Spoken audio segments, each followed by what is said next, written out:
शांति। 27 सितंबर 2025 की ईश्वरीय महावाक्य। पहले सुनते हैं मुरली के मुख्य पॉइंट्स। आज बाबा ने कहा, अभी तुम सच्ची पाठशाला में बैठे हो, यहाँ सत्संग भी है। यहाँ सत बाप का संग तुम्हें पार लगा देता है।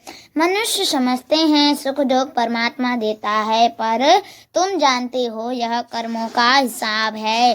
बाबा ने कहा, सत्य का संग सिर्फ एक बाप का है, बाकी सब झूठे सत्संग हैं जहाँ कोई एम ऑब्जेक्ट नहीं। यह गीता पाठशाला है जहाँ बूढ़े जवान सब पढ़ते हैं और जीवन का लक्ष्य पाते हैं। लास्ट में बाबा ने कहा, ड्रामा बना बनाया है, इसमें हार जीत किसी का दोष नहीं, सब पूर्व नियत पाठ है। और अब सुनते हैं महावाक्यों को विस्तार से। मुरली का सार। मीठे बच्चे, तुम अभी सच्ची सच्ची पाठशाला में बैठे हो। यहाँ सत्संग भी है, यहाँ तुम्हें सतबाप का संग मिला है जो पार लगा देता है। प्रश्न, हिसाब किताब के खेल में मनुष्यों की समझ और तुम्हारी समझ में कौन सा अंतर है? उत्तर, मनुष्य समझते हैं यह जो दुख सुख का खेल चलता है, यह दुख सुख सब परमात्मा ही देते हैं, और तुम बच्चे समझते हो कि यह हर एक के कर्मों के हिसाब का खेल है। बाप किसी को भी दुख नहीं देते, वह तो आते ही हैं सुख का रास्ता बताने। बाबा कहते हैं, बच्चे, मैंने किसी को भी दुख नहीं दिया है मैंने, यह तो तुम्हारे ही कर्मों का फल है। गीत। इस पाप की दुनिया से ओम शांति। मीठे मीठे रूहानी बच्चों ने गीत सुना। किसको पुकारते हैं? बाप को। बाबा आकर इस पाप की कलयुगी दुनिया से सतयुगी पुण्य की दुनिया में ले चलो। अभी जीव आत्माएं सब कलयुगी हैं, उन्हों की बुद्धि ऊपर जाती है। बाप कहते हैं, मैं जो हूँ जैसा हूँ ऐसा कोई नहीं जानते हैं। ऋषि मुनि आदि भी कहते हैं, हम रचयिता मालिक अर्थात बेहद के बाप और उनकी बेहद की रचना के आदि मध्य अंत को नहीं जानते हैं। आत्माएं जहाँ रहती हैं वह है ब्रह्म तत्व, जहाँ सूर्य चांद नहीं होते हैं, न मूल वतन न सूक्ष्म वतन में। बाकी इस मांडव में तो बिजलियां आदि सब चाहिए ना, तो इस मांडव को बिजली मिलती है, रात को चांद सितारे, दिन में सूर्य। यह है बत्तियां। इन बत्तियों के होते हुए भी अंधियारा कहाँ जाता है? रात को तो फिर भी बत्ती जलानी पड़ती है। सतयुग त्रेता को कहा जाता है दिन, और भक्ति मार्ग को कहा जाता है रात। यह भी समझ की बात है। नई दुनिया सो फिर पुरानी जरूर बनेगी, फिर नई होगी तो पुरानी का जरूर विनाश होगा। यह है बेहद की दुनिया। मकान भी कोई बहुत बड़े बड़े होते हैं, राजाओं आदि के।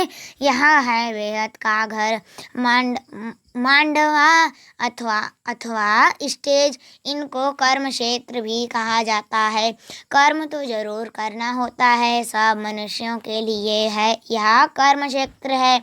सबको कर्म करना ही है, पाठ बजाना ही है। पाठ हर एक आत्मा को पहले से मिला हुआ है। तुम्हारे में भी कोई है जो इन बातों को अच्छी रीति से समझ सकते हैं। वास्तव में यह गीता पाठशाला है। पाठशाला में कभी बूढ़े आदि पढ़ते हैं क्या? यहाँ तो बूढ़े जवान आदि सब पढ़ते हैं। वेदों की पाठशाला नहीं कहेंगे, वहाँ कोई भी एम ऑब्जेक्ट होती नहीं है। हम इतने वेद शास्त्र आदि पढ़ते हैं, इनसे क्या बनेंगे वह जानते नहीं। कोई भी जो सत्संग है, एम ऑब्जेक्ट कुछ नहीं है। अब तो उनको सत्संग कहने से लज्जा आती है। सत तो एक बाप ही है, जिसके लिए कहा जाता है संग तारे कुसंग बोरे। कुसंग कलयुगी मनुष्यों का, सत का संग तो एक ही है। अभी तुमको वंडर लगता है सारे सृष्टि के आदि मध्य अंत का ज्ञान कैसे बाप देते हैं। तुमको तो खुशी होनी चाहिए, तुम सच्ची सच्ची पाठशाला में बैठे हो। बाकी सब है झूठी पाठशालाएं। उन सत्संगों आदि से कुछ भी बनकर निकलते नहीं। स्कूल कॉलेज आदि से फिर भी कुछ बनकर निकलते हैं, क्योंकि पढ़ते हैं। बाकी कहाँ भी पढ़ाई नहीं है। सत्संग को पढ़ाई नहीं कहेंगे। शास्त्र आदि तो पढ़कर फिर दुकान खोल बैठते हैं। पैसा कमाते हैं। ग्रंथ थोड़ा सीखकर गुरुद्वारा खोल बैठ जाते हैं। गुरुद्वारे भी कितने खोलते हैं। गुरु का द्वार अर्थात घर कहेंगे ना। फाटक खुलता है, वहाँ जाकर शास्त्र आदि पढ़ते हैं। तुम्हारा गुरुद्वारा मुक्ति और जीवन मुक्ति धाम सदगुरु द्वार। सदगुरु का नाम क्या है? अकाल मूर्त सदगुरु को अकाल मूर्त कहते हैं। वह आकर मुक्ति जीवन मुक्ति का द्वार खोलते हैं। अकाल मूर्त है ना, जिसको काल भी खा नहीं सकता। आत्मा है ही बिंदी, उनको काल कैसे खाएगा। वह आत्मा तो शरीर छोड़कर भाग जाती है। मनुष्य समझते थोड़े ही हैं कि एक पुराना शरीर छोड़ फिर जाए, दूसरा लेंगे, फिर इसमें रोने की क्या दरकार है। यह तुम जानते हो ड्रामा आदि बना हुआ है, हर एक को पाठ बजाना ही है। बाप ने समझाया है सतयुग में है नष्टो मोहजित की भी कहानी है ना, पंडित लोग सुनाते हैं। माताएं भी सुनकर फिर ग्रंथ रख बैठ जाती हैं। सुनाने के लिए मनुष्य बहुत मनुष्य जाकर सुनते हैं। उनको कहा जाता है कनरस ड्रामा प्लान अनुसार। मनुष्य तो कहेंगे हमारा दोष क्या है। बाप कहते हैं तुम हमको बुलाते हो कि दुख की दुनिया से ले जाओ। अब मैं आया हूँ तो मेरा सुनना चाहिए ना। बाप बच्चों को बैठ समझाते हैं, अच्छी मत मिलती है तो वह लेनी चाहिए ना। तुम्हारा भी कोई दोष नहीं है, यह भी ड्रामा था। राम राज्य रावण राज्य का खेल बना हुआ है। खेल में कोई हार जाते हैं तो उनका दोष थोड़े ही है। जीत और हार होती है, इसमें लड़ाई की बात नहीं। तुमको बादशाही थी, यह भी आगे तुमको मालूम नहीं था। अभी तुम समझते हो जो सर्विसेबल हैं, जिसका नाम बाला है। दिल्ली में सबसे नामी ग्रामी समझाने वाला कौन है? जो झट नाम लेंगे जगदीश का। तुम्हारे लिए मैगजीन भी निकालते हैं, उसमें सब कुछ आ जाता है। अनेक प्रकार की पॉइंट्स लिखते हैं। ब्रिजमोहन भी लिखते हैं। लिखना कोई मौसी का घर थोड़े ही है। जरूर विचार सागर मंथन करते हैं, अच्छी सर्विस करते हैं। कितने लोग पढ़कर खुश होते हैं। बच्चों को भी रिफ्रेशमेंट मिलती है। कोई प्रदर्शनी में बहुत माथा मारते हैं, कोई कर्म बंधन में फंसे हुए हैं, इसलिए इतना उठा नहीं सकते हैं। यह भी कहेंगे ड्रामा अबलाओं पर भी अत्याचार होने का ड्रामा में पार्ट है। ऐसा पार्ट क्यों बजाया, यह प्रश्न ही नहीं उठता। यह तो अनादि बना बनाया ड्रामा है। उनको कुछ कर थोड़े ही सकते हैं। कोई कहते हैं हमने गुनाह क्या किया जो ऐसा पाठ रखा है। अब गुनाह की तो बात नहीं, यह तो पाठ है। अब लाएं कोई तो निमित्त बनेगी जिन पर सितम होंगे। ऐसे तो फिर सब कहेंगे हमको यह पाठ क्यों नहीं। यह बना बनाया ड्रामा है। पुरुषों पर भी अत्याचार होते हैं। इन बातों में सहनशीलता कितनी रखनी पड़ती है। बहुत सहनशीलता चाहिए। माया के विघ्न तो बहुत पड़ेंगे। विश्व की बादशाही लेते हो तो कुछ मेहनत करनी पड़े। ड्रामा में अब आपदाएं घिटपिट आदि कितनी हैं। अबलाओं पर अत्याचार लिखा हुआ है। रक्त की नदियां भी बहेंगी, कहाँ भी सेफ्टी नहीं रहेगी। रहेगी। अभी तो सुबह को क्लास आदि में जाते हो, सेंटर्स पर वह भी समय आएगा जो तुम बाहर निकल भी नहीं सकेंगे। दिन प्रतिदिन जमाना बिगड़ता जाता है और बिगड़ना है। दुख के दिन बहुत जोर से आएंगे। बीमारी आदि में दुख होता है तो फिर भगवान को याद करते हैं, पुकारते हैं। अभी तुमको मालूम है बाकी थोड़े दिन हैं, पर फिर हम अपने शांतिधाम सुखधाम जरूर जाएंगे। दुनिया को तो यह भी पता नहीं है। अभी तुम बच्चे फील करते हो ना, अभी बाप को पूरी रीति जान गए हैं। वह सब तो समझते हैं परमात्मा लिंग है, शिवलिंग की पूजा भी करते हैं। तुम शिव के मंदिर में जाते थे, कभी यह ख्याल किया कि शिवलिंग क्या चीज़ है? जरूर यह जड़ है तो चैतन्य भी होगा। यह तब क्या है? भगवान तो रचता है, ऊपर में उनके निशानी है, सिर्फ पूजा के लिए पूज्य होंगे तो फिर यह चीज़ें नहीं होंगी। शिव काशी के मंदिर में जाते हैं, किसको पता थोड़े ही है भगवान निराकार है। हम भी उनके बच्चे हैं। बाप के बच्चे होकर फिर हम दुखी क्यों हैं? विचार करने की बात है ना। आत्मा कहती है हम परमात्मा की संतान हैं, फिर हम दुखी क्यों हैं? बाप तो है ही सुख देने वाला, बुलाते भी हैं, हे भगवान हमारे दुख मिटाओ। वह कैसे मिटाएं दुख सुख? यह तो अपने कर्मों का हिसाब है। मनुष्य समझते हैं सुख का एवजा सुख, दुख का एवजा दुख परमात्मा ही देते हैं, उन पर रख देते हैं। बाप कहते हैं मैं कभी दुख नहीं देता हूँ, मैं तो आधा कल्प के लिए सुख देकर जाता हूँ। यह फिर सुख और दुख का खेल है, सिर्फ सुख का ही खेल होता है। फिर तो यह भक्ति आदि कुछ न हो। भगवान से मिलने के लिए ही यह भक्ति आदि सब करते हैं ना। अब बाप बैठ सारा समाचार सुनाते हैं। बाप कहते हैं तुम बच्चे कितने भाग्यशाली हो, उन ऋषि मुनियों आदि का कितना नाम है। तुम हो राज ऋषि, वह है हठ योग ऋषि। ऋषि अर्थात पवित्र। तुम स्वर्ग का राजा बनते हो तो पवित्र जरूर बनना पड़े। सतयुग त्रेता में जिनका राज्य था उनका ही फिर होगा, बाकी सब पीछे आएंगे। फिर तुम अभी कहते हो हम श्रीमत पर अपना राज्य स्थापन कर रहे हैं। पुरानी दुनिया का विनाश होने में भी समय तो लगेगा ना। सतयुग आना है, कलयुग जाना है। कितनी बड़ी दुनिया है, एक एक शहर मनुष्यों से कितना भरा हुआ है। धनवान आदमी दुनिया का चक्कर लगाते हैं, परंतु यहाँ सारी दुनिया को कोई देख न सके। हाँ, सतयुग में देख सकते हैं, क्योंकि सतयुग में है हीर एक राज्य, इतने थोड़े राजाएं होंगे।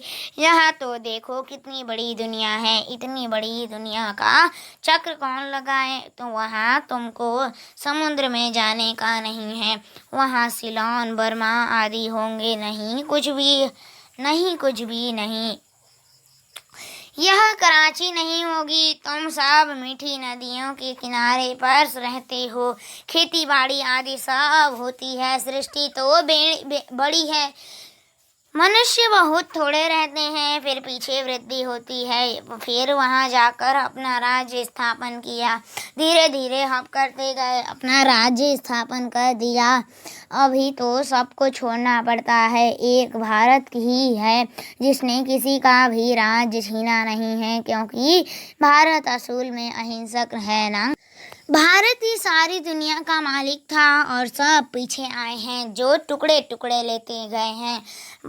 तुमने कोई को हप नहीं किया है, अंग्रेजों ने हप कर लिया है।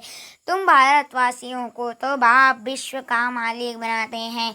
तुम कहाँ गए थोड़े ही हो, तुम बच्चों को ही बुद्धि में यह सारी बातें हैं। बूढ़ी माताएं तो इतना सब समझ ना सके। बाप कहते हैं अच्छा है जो तुम कुछ भी पढ़ी नहीं हो, पढ़ा हुआ सब बुद्धि में से निकलना पड़ता है। एक बात सिर्फ धारण करनी है। मीठे बच्चे, बाप को याद करो। तुम कहते भी थे ना बाबा, आप आएंगे तो हम वारी जाएंगे, कुर्बान जाएंगे। तुम्हें फिर हमारे पर कुर्बान जाना है, लेन देन होती है ना। शादी के टाइम स्त्री पुरुष एक दो के हाथ में नमक देती हैं। बाप को भी कहते हैं हम पुराना सब कुछ आपको देते हैं। मरना तो है, यह सब खत्म होना है। आप हमको फिर नई दुनिया में देना। बाप आते ही हैं, सबको ले जाने काल है ना। सिंध में कहते थे, यह कौन सा काल है जो सबको भगा कर ले जाते हैं। तुम बच्चे तो खुश होते हो, बाप आते ही हैं ले जाने। हम तो खुशी से अपने घर जाएंगे। सहन भी करना पड़ता है। अच्छे अच्छे बड़े बड़े घर की माताएं मारे खाती हैं। तुम सच्ची कमाई करते हो, मनुष्य थोड़े ही जानते हैं। वह है ही कलयुगी शूद्र संप्रदाय। तुम हो संगम युगी संप्रदाय, संगम युगी पुरुषोत्तम। तुम हो संगम युगी पुरुषोत्तम बन रहे हो। जानते हो पहले नंबर में पुरुषोत्तम यह लक्ष्मी नारायण है ना। फिर डिग्री कम होती जाएगी, ऊपर से नीचे आते रहेंगे, फिर आहिस्ते आहिस्ते गिरते रहेंगे। इस समय में गिर चुके हैं, झाड़ पुराना हो चुका है, तना सड़ गया है। अब फिर स्थापना होती है, फाउंडेशन लगता है ना। कलम कितना छोटा होता है, फिर उनसे कितना बड़ा झाड़ बढ़ जाता है। यह भी झाड़ है। सतयुग में बहुत छोटा झाड़ होता है, अब कितना बड़ा झाड़ है। वैरायटी फूल कितने हैं। मनुष्य सृष्टि के एक ही झाड़ में कितनी वैरायटी है। अनेक वैरायटी धर्मों का झाड़ है। मनुष्यों का एक सूरत ना मिले, दूसरे से बना बनाया ड्रामा है ना। एक जैसा पाठ कोई का हो नहीं सकता। इनको कहा जाता है कुदरती बना बनाया बेहद का ड्रामा। इनमें भी बनावट बहुत है। जो चीज़ रियल होती है वह खत्म भी होती है। फिर 5,000 वर्ष के बाद रियलिटी में आएंगे। चित्र आदि भी कोई रियल बने हुए थोड़े ही हैं। ब्रह्मा की भी शक्ल फिर 5,000 वर्ष बाद तुम देखेंगे। इस ड्रामा के राज को समझने में बुद्धि बड़ी विशाल चाहिए, और कुछ ना समझो। फिर सिर्फ एक बात बुद्धि में रखो, एक शिव बाबा, दूसरा ना कोई। यह आत्मा ने कहा, बाबा हम आपको ही याद करेंगे। यह तो सहज है ना। हाथों से कर्म करते रहो और बुद्धि से बाप को याद करते रहो। अच्छा, मीठे मीठे सिकलदे बच्चों प्रति माता पिता बाप दादा का याद प्यार और गुड मॉर्निंग। रूहानी बाप की रूहानी बच्चों को नमस्ते। हम रूहानी बच्चों की रूहानी माता पिता बाप दादा का याद प्यार और गुड मॉर्निंग। नमस्ते नमस्ते नमस्ते। शुक्रिया बाबा, शुक्रिया। धारणा के लिए मुख्य सार। पहला पॉइंट, सहनशीलता का गुण धारण कर माया के विघ्नों में पास होना है। अनेक आपदाएं आएंगी, अत्याचार होंगे, ऐसे समय पर सहन करते बाप की याद में रहना है। सच्ची कमाई करनी है। दूसरा, विशाल बुद्धि इस बने बनाए ड्रामा को अच्छी रीति समझना है। यह कुदरती ड्रामा बना हुआ है, इसलिए प्रश्न उठ नहीं सकता। बाप जो अच्छी मत देते हैं उस पर चलते रहना है। वरदान, मायाजीत विजयी बनने के साथ साथ परोपकारी भव। मायाजीत विजयी बनने के साथ साथ परोपकारी भव। विस्तार, अभी तक स्व का कल्याण में बहुत समय जा रहा है। अब परोपकारी बनो। मायाजीत विजयी बनने के साथ साथ सर्व खजानों के विधाता बनो, अर्थात हर खजानों के विधाता बनो। सर्व खजानों के विधाता बनो, अर्थात हर खजाने को कार्य में लगाओ। खुशी का खजाना, शांति का खजाना, शक्तियों का खजाना, ज्ञान का खजाना, गुणों का खजाना, सहयोग देने का खजाना बांटो और बढ़ाओ। जब अभी विधातापन की स्थिति का अनुभव करेंगे, अर्थात परोपकारी बनेंगे, तब अनेक जन्म विश्व राज्य अधिकारी बनेंगे। स्लोगन, विश्व कल्याणकारी बनना है तो अपनी सर्व कमजोरियों को सदा काल के लिए विदाई दो। विश्व कल्याणकारी बनना है तो अपनी सर्व कमजोरियों को सदा काल के लिए विदाई दो। अव्यक्त इशारे, अब लगन की अग्नि को प्रज्वलित कर योग को ज्वाला रूप बनाओ। जैसे किला बांधा जाता है जिससे प्रजा किले के अंदर सेफ रहे। एक राजा के लिए कोठरी नहीं बनाते, किला बनाते हैं। आप सभी भी स्वयं के लिए, साथियों के लिए, अन्य आत्माओं के लिए ज्वाला रूप याद का किला बांधो। याद के शक्ति की ज्वाला हो तो हर आत्मा सेफ्टी का अनुभव करेंगी। अच्छा, ओम शांति।